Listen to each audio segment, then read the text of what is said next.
할렐루야, 좋은 아침입니다. 오늘은 잠언 14장 6절로부터 9절까지의 말씀을 통해서 고발당하는 자의 은혜라는 제목으로 함께 말씀 나누기를 원합니다. 오늘 말씀 잠언 14장 6절은 거만한 자는 지혜를 구하여도 그것을 얻지 못한다라고 선포하고 계십니다.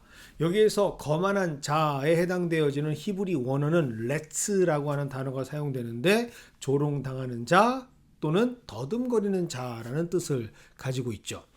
즉 오늘 하나님께서는 지혜자를 통해서 말씀하시면서 거만한 자는 눈앞에 있는 것도 잡을 수 없는 더듬거리는 자, 근시안적인 영역도 갖지 못하는, 그래서 결국에는 조롱을 당할 수밖에 없는 자라고 은유적으로 표현하십니다. 그러니 결과적으로 본다면 거만한 자는 그 거만이라고 하는 속성 때문에 지혜를 구하지도 않을 뿐만 아니라 상황이 발생하여도 지혜를 구하려 한다 하더라도 그 거만함의 것이 사라지기 전에는 지혜를 얻을 수가 없다라고 말씀하십니다. 우리는 성경에서 오늘 말씀과 정확하게 일치하는 한 사건을 떠올릴 수가 있습니다. 그것은 바로 나아만 장군의 예가 되겠죠.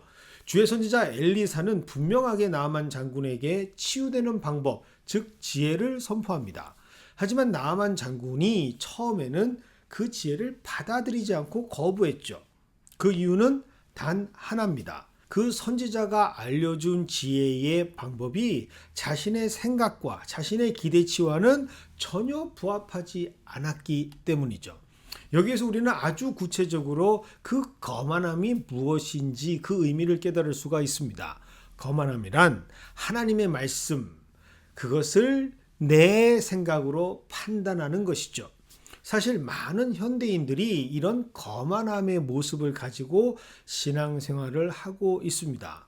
문제는 이런 거만한 사람들이 특별히 교회 리더십이 될 때 하나님의 지혜가 그들에게 허락된다 할지라도 그들은 지혜를 얻지 못한다라는 사실이죠. 며칠 전 한 목사님으로부터 연락을 받았습니다. 어떤 교회에서 청빙을 하는데 그 청빙위원회가 제시하는 그 청빙 조건이 너무나 이상하다라는 말씀이죠. 그 교회는 지원하시는 목사님으로부터 두 가지 설교를 요청하는데, 첫 번째는 자신이 지금까지 했던 모든 설교 중에서 가장 성공한 설교를 제출하라. 두 번째는 가장 실패한 설교를 제출하라라고 하는 요청이랍니다. 성공한 설교, 실패한 설교. 저는 사실 이 내용을 듣고 굉장히 놀랐습니다. 아무래도 설교를 하는 목회자였기 때문이었겠죠. 그런데 진짜 중요한 실상을 보았기 때문입니다. 이들이 제시하고 있는 그 기준 뒤에 숨겨져 있는 그들의 영적인 실상을 보았기 때문이죠. 여러분, 설교는 다름 아닌 하나님의 사건입니다. 설교는 인간의 영역이 아닙니다. 인간이 판단할 수 있는 영역이 아니죠. 정말 하나님에 대해서 잘 모르는 사람들이 본다면 단순하게 설교자가 성경 말씀을 가지고 단위에 올라서 발제를 하거나 가르치는 정도로 볼 수는 있을 겁니다. 그러나 엄격한 성경적 정의로 본다면 말씀이 선포되는 그 설교의 자리는 살아 역사하시는 하나님의 뜻이 거룩히 실천되어지는 자리죠. 그래서 이것을 아는 설교자들은 설교를 작성하는 그 생각의 시작부터 하나님 앞에서 거룩한 성역이라 고백하면서 준비합니다. 그리고 조심스럽게 성령의 인도하심을 받아 이 일들을 감행하죠. 어떻게 하나님의 말씀을 인간의 기준으로 성공 또는 실패로 평가하고 나눌 수가 있을까? 이와 같은 일에 대해서 성경은 과연 뭐라고 말씀하실까? 오늘 본문 7절은 이렇게 기록하고 있습니다. 너는 미련한 자의 앞을 떠나라. 하나님께서는 지혜자를 통해서 그런 자리는 떠나는 것이 가장 지혜로운 해결책이다라고 말씀하십니다. 그런데 문제는 많은 분들이 분명히 성경에 이렇게 기록되었음에도 불구하고, 참된 지혜가 명확하게 선포되었음에도 불구하고 인간적인 사랑, 면모 또는 compassioning heart, 연민의 감정을 가지고 지혜의 원칙을 지키지 못하고 혼동하고 있다라는 것이죠. 아이고, 그렇게 되면, 그렇게 매몰차게 하면 저 미련한 자들은 어떻게 하겠습니까? 그럼에도 불구하고 그들에게 지혜를 알려줘야 되는 것 아니겠습니까? 인간적인 사랑이 많은 성도의 경우, 특별히 공감 능력이 남다른 성도의 경우 이렇게 고민하시면서 말씀하시는 경우들이 더러 있습니다. 자, 그런데 말이죠. 이와 같은 상황에서 우리의 기준 되어 주시는 예수님께서는 어떻게 하셨는가? 오늘 복음서의 한 자락을 통해서 우리는 살펴보기를 원합니다. 마태복음 10장 14절입니다. 누구든지 너희를 영접하지도 아니하고 너희 말을 듣지도 아니하거든 그 집이나 성에서 나가 너희 발에 먼지를 떨어버리라. 마태복음 10장은 예수님께서 복음을 전하기 위해서 제자들을 파송하시면서 가르쳐 주신 선교 지침입니다.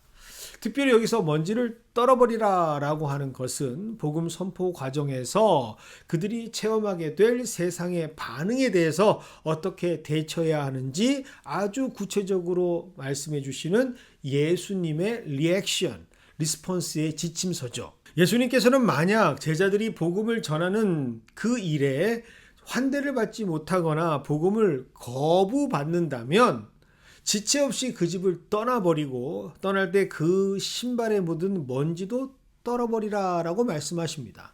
이것은 무엇을 의미하는가? 바로 절교, 관계를 단절하라 라고 하는 상징적인 행동이죠. 그리고 떨어버린 그 먼지는 훗날 그들이 복음을 거부하는 행위, 즉 복음을 배척했다라고 하는 분명한 표식으로 종말 심판 때에 그들에게 절대적으로 불리한 증거가 될 것을 예수님께서는 말씀하신 것입니다. 미련한 자들 앞에서는 아무리 지혜를 외친다 하더라도 거만한 자들 앞에서는 아무리 전심을 다해서 진심으로 지혜를 알려준다 하더라도 그들은 절대로 그것의 참된 가치를 모르고 거부하는 자들이라고 하는 것을 예수님은 알고 계셨기 때문이죠. 그렇기 때문에 그들의 실상은 예수님을 십자가에 못 박았고 하나님의 선지자들을 잡아서 톱으로 쓸어 반으로 갈라 죽였고 사도들을 십자가에 거꾸로 매달아 죽였고 끓는 기름에 빠뜨려 죽일 수 있었던 사람들이었습니다. 이것은 분명히 기록되어져 있는 복음을 거부했던 자들이 실제적으로 저질렀던 실존하는 역사의 증거들입니다. 그러니 지혜 없는 자들, 거만하고 미련한 자들이 얼마나 한탄스러운 자들인지를 다시 한번 우리는 복음서를 통해서 그리고 지혜서를 통해서 깨닫게 되죠. 그런데 여기까지가 마침이 아닙니다. 하나님께서 진정으로 전하셨던 하나님의 참된 지혜, 하나님의 진심은 여기에서 멈추지 않습니다. 거만한 자들에게 지혜를 주지 않으시겠다라는 것도 아니고 미련한 자들을 그 자리에 내버려둬서 자리를 박차고 나와라, 그냥 방관해라 라는 것도 아닙니다. 정말 가슴 아프지만 부정할 수 없는 팩트지만 7절과 8절을 통해 하나님께서 선포하셨지만 진짜 하나님의 마음과 의도는 9절에 있습니다. 미련한 자는 죄를 심상히 여겨도 정직한 자 중에는 은혜가 있느니라. 하나님께서는 지금 울부짖고 계십니다. 더 이상 미련하고 거만하게 행하지 말고 죄로 가득한 자신의 실존을 뼈저리게 발견해야 한다라고 외치고 계십니다. 그래서 좀 더 솔직하고 정직하게 하나님 앞에서 그 모습이 고발되기를 하나님께서는 원하고 계십니다. 그렇게 될 때 하나님께서는 징벌하지 않으시고 은혜를 베풀어 주시는 하나님이시기 때문이죠. 그래서 옛 신앙의 선배들은 이렇게 말씀하셨던 것 같습니다. 하나님 앞에서는 철저하게 발가벗겨지고 고발당하는 삶이 가장 복되고 은혜로운 인생이다라고 말이죠. 옛말에 병은 감추지 말고 널리 알려야 한다라고 했습니다.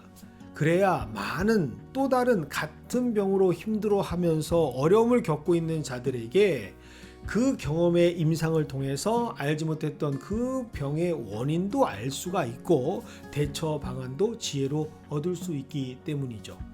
그래서 진짜 복받은 사람은 어떤 사람이냐? 늘 하나님 앞에 자신의 부족함이나 도드라진 교만과 거만 같은 것이 영적인 병이 들통나고 진단되어지는 성도들입니다. 그때부터 진정한 하나님의 고치심과 치유가 시작될 수 있기 때문입니다. 그래서 저는 오늘 여러분의 모든 삶이 영적인 실존이 하나님의 말씀 앞에서 모두 고발되어지는 축복이 넘쳐나기를 축원드리고 싶습니다. 그래야만 그 자리에서 하나님 앞에 선 단독자가 되어서 정직한 모습으로 하나님의 은혜를 시작받을 수 있기 때문입니다.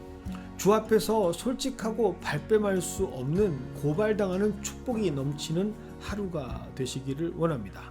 그렇게 될 때 하나님의 은혜가 시작될 수 있기 때문입니다.